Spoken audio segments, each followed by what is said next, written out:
In this video, I'll show you the basics of OneDrive, the layout, how we can use it as a personal storage, how you can edit and view files, how you can share, and finally how you can sync files with your desktop. So the first thing we need to do is go to the Office website. Now there's a couple of different options. I always tell my students to go to office.com because it's the easiest to remember. It takes one extra step to click sign in, but the other option is to type in portal.office.com or login.microsoftonline.com. Whichever way you get here, all you need to do is sign in with your account. So it remembers me, but for you, you would need to put in your whole email address and not just your username. So for me to access it, I had to put richard.poland@keystoneacademy.cn, and the password is the same. So I'll keep me signed in, and I'll just click sign in. Once you're signed in, you're brought to the dashboard. And right off the bat, you can see all of the online available apps to you. At first, don't worry about knowing all of the apps. You can take it step by step. And in this video, I'm just going to show you about OneDrive.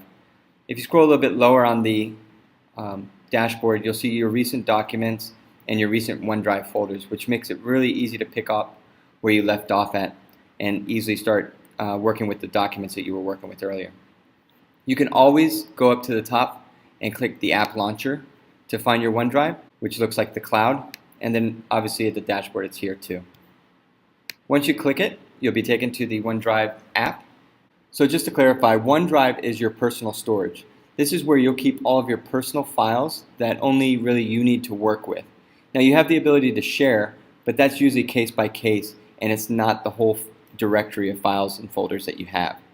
So obviously by the name OneDrive, just think of it, it's for one person. You can use this as a personal storage, and then when you access it online, you can easily view and edit the files that you were working on. You can share files, and you can sync files with your desktop. First, let's start with the overview. On the left-hand sidebar, you'll find these default links. These will take you to, as the name describes, your recent documents, files that are shared with you. Now, these files can come from your SharePoint site or other people's OneDrive account. Discover. This makes it easier to find other documents that people in your network are working on. So I'm a part of the grade 5 and grade 4 network, so right off the bat I can see a lot of the students' documents that I have access to. And finally, recycling bin. These are files that you've deleted, and it will hold it for about 3 months. So if you ever delete anything, you can always recover it as long as you do it within 3 months. Let's go back to the home page. And this is our root directory. Whenever you're navigating the OneDrive, you can always search for a file. So I've been working on workstations.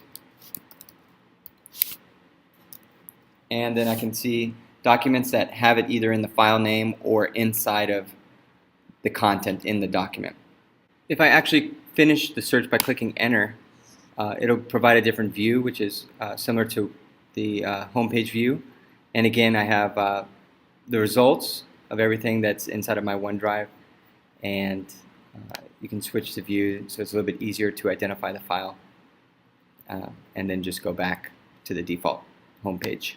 It makes it very easy to find documents that you're working with through OneDrive, and it searches it very quick as well. Next is the menu bar.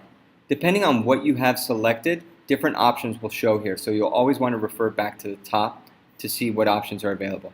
I have nothing selected, so what it's allowing me to do is if I click new, I can make a new folder or a new document or add a link into this root directory. I can also upload to this root directory by clicking the upload file.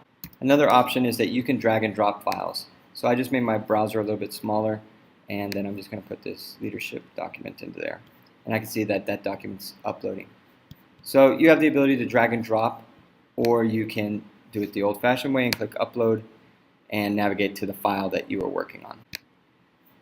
Finally, you have the sync button, and I'll go into a little bit more later about this, but this just refreshes it in case you made a change with your documents on your personal computer, and it just makes sure that everything's the same. Over here is the sort. So this allows us to apply a way that we can easily view our documents. So if I want to see something that was recently modified, I can put it at the top. And I can also apply this other way to sort. so I can make it ascending or descending. So something that is a little bit older. And again, you can apply these for who is it modified by, and then file size if you're looking for something that was big or small. So different ways that you can change the view. You can also do the same thing by clicking the top of each column. So now I'm sorting by name, and then I can sort descending by name. When it was modified, descending, I can see that little arrow changing, and then ascending, and on down the list. The next option is the view of our Explorer. So I like to have these folder views. It just makes it easier to see everything at once. However, if you're working with photos, or if you like to have the thumbnail view shot because it's easier to see it that way, then you just click that tile and it will change the view instantly. So really I go back and forth between the views. If I'm working with photos, then I would keep it in the tile view. But if I go back, I would like it in the folder directory view, where it lists everything. So I'm just going to go into one folder so that we just have a couple of different options. The next one is information, and depending on what you have selected, it will provide information. Again, I have nothing selected, so the information is not, it's only going to show me about this directory ICT that I'm in. And I can see the recent activity. If I want, I can collapse this or expand this. Who I've shared this with, really it's not shared with anyone, it's just me. The type, it's a folder obviously, and then the path to get to this folder. It starts to give you a little bit more information once you start selecting a document, and I can see that more things populate about recent activity. I can see the string of who's done what and made edits, who I've shared this with, and the information about this. It's an Excel document, when it was modified, the path, and the file size. Now I'm just going to revisit the menu bar as well, so that you see that when I select and deselect it, the menu bar changes. I have different options. So right now it's providing options for the ICT folder. So if I want to add new folders or documents to the ICT folder. And then if I want to do something with this one document, then I can open it. This is online or Excel on my computer. I can share the document. I can get a link to share it. Now these two options at the menu bar are actually the same. It takes me to the same dialog box. If I click share, then I can enter in the person's email address. Now since our directory is already loaded in here, all I really need to do is type in the first name, and then all of my options will show. So it makes it very easy to share it with people in our network. I can make it so that that person can edit it or only view it, and then I can provide a message that provides them a little bit more detail about why I'm sharing this with them.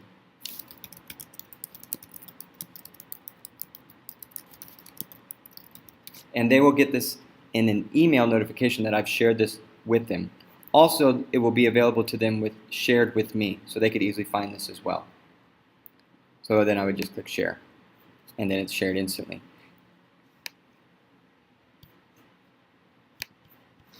Get a link again brings up the same dialog box, but it's just one menu, one link down. Get a link just allows us to share this document in a different way. Normally I would take this link and I would paste it in an email, or I don't really ever put these links publicly because I don't like to share my OneDrive publicly. But I can change a couple of the options so that it's restricted only to the people that I've shared it with, or it's restricted to people only at Keystone Academy and they can only view it. People at Keystone Academy can only edit it, and then lesser security where people can view it but not edit it as long as they have the link, and then completely public where someone with the link can edit it and they don't have to sign in. And then the link is here. You can also set an expiration so that this link is only available to certain people for a certain time. Next, if you go down one more, this is really good because then I can easily see who I've shared this with and revoke those privileges. So I can change it so that she could edit it or just stop sharing it altogether. And then once this updates, I can go back into share and see shared with, and then I see the name no longer mentioned there. Continuing on down the list, everything's pretty self-explanatory. Download obviously downloads a copy to your computer. However, it doesn't sync the file. So you just have to remember that if you download it and you make a change with your local file or vice versa, those changes won't be synced together. Delete will put it into your recycling bin. Move to can allow you to move this to another folder in your OneDrive. And I'm going to cancel that. Copy to is the same thing. It just allows you to copy it to another folder, or I can copy it to one of my SharePoint sites that I'm a member of, which makes it easy to share a personal file with my team. Finally, just like everything, we can rename it. Now, the only thing you want to be careful with renaming is currently, if you rename a file, the links will be broken. So you want to make sure that you have your file names right before you share it, or just keep the names the same. Finally, one of the best features that I like about OneDrive is the version history. So I can see how many changes this has been made on.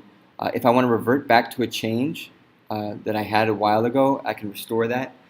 Also, if I had shared this document with someone, like a student, and the student accidentally messed up my document, I could easily go back and find an older version and restore that pretty quickly. It's pretty instant. You can even compare it by viewing it, restore it. We don't really have to worry about deleting version histories unless this list is getting too long and it's not too helpful to have this many versions that you can start to delete it. And I'll just close this dialog box. And I can see that I have one selected. Now, if you have multiple things selected, your options are now back to delete, move to, and copy to. So if you're trying to do something and you think you have something selected, or but the options are just not displaying how you think, just double check to make sure what you have selected is accurate, because I've made that mistake many times where I'm trying to do something and my options aren't showing. Going back to the main area, I'm going to keep it in the file view and then show you that when you hover over next to the folder, a little circle button and a grayed out checkbox will show up, or a check will show. You can check and select a document like that, and then your options will show. As you work with it, you'll notice that you can click in other areas for the folder or file to get selected. But what is important to note is that if you click the words are actually the link. So if I click the word different places, it's going to take me inside of that folder. And same with if I clicked modified by, it's going to provide me a pop-up box about who's modified this or the changes. And so this is a reason why this menu bar was a little bit challenging. I had accidentally selected something, and then I wasn't getting provided the options that I thought I would. In addition, Microsoft likes to add a couple of different ways to do things. So you have your options up here, but you also have this ellipse. It's not really that obvious to see, but it'll provide the same options as a drop-down box. Again, all of this is the same for if you're trying in the tile view. You can select multiple files by clicking the check. You can also hold the Shift key and copy multiple things in a row in a series. Or if you hold the Command key, you can select multiple files by just not selecting the circle. So anyone that's familiar with using Windows environment will be familiar with those types of shortcuts. If I have so many things selected, I can easily just click this and it'll deselect everything. Again, if I wanted to select everything, there's an option here to do that. If it was easier to select everything and then deselect a couple of things, and then it just allows me to easily work with my files and folders. So I'll just start by just opening up a Word document. I'll just do my ICT standards. And again, you'll see that when I click the actual word, it opens up the document in a new tab, which is great when you're trying to go back and forth. And then obviously right now I'm in read-only mode, but I can easily edit the document, which will show in another video. And I'll just close this. The last thing is the breadcrumbs in the main view area. As you navigate deeper into folders, you kind of get lost, and instead of clicking back or going back to files, you can easily jump to a specific folder that was in that breadcrumb. The last thing I wanted to show is that you can actually sync this with the folder on your desktop. So I will just pull up, let's go back into my root directory, and then I'm going to pull up my Finder, and then you can see that I've already got OneDrive Keystone Academy here. Now I've only synced 3 folders because these are the only 3 that I really work on a daily basis, and that it's important for me to have on my folder. I could sync all of the folders here, but I just only sync a few of them. And it's just really a personal choice. You obviously need to consider how much data you're syncing between the two, just for how much space you have on your laptop. So I've actually already downloaded the app for my laptop, but if you go into your app store and you search OneDrive, you'll see it here, and you can download that. Now you have to use either your personal iTunes account, or you can create a new account with your Keystone email address. But everyone has to use their own since it's tied into a personal account. If you're using a PC, it's much easier. You'll just go to OneDrive and download the software. So back to the default homepage, I'll go up to my taskbar and I'll see up here that I have my cloud. And just going in it so that you can see how this works. So this is one of the OneDrives that I've connected to, and I can choose which folders that I'm syncing. I can look at the side and see the sizes, which comes in real handy. So I have a total of 1 gigabyte selected, just over 1 gigabyte, and I have a total of almost 170 gigabytes hard drive space on my local laptop. So really, I don't have to select everything. If you wanted to, you can just select all files, but definitely if you have videos or large files, you probably don't want to select those. And it really doesn't make sense because only things that you're working with daily need to be synced with your local computer. And you can have this app running on your home computer, your laptop, and your work computer, and it would do the same thing. Regardless where you make the change, it would sync the file with your OneDrive account and make sure all the other places that you have this app installed are also synced. So this makes it very powerful to just seamlessly work on a file and not have to worry about which is the most updated version and did you upload it or anything like that. The app will do it all by itself. And this concludes our OneDrive tutorial video.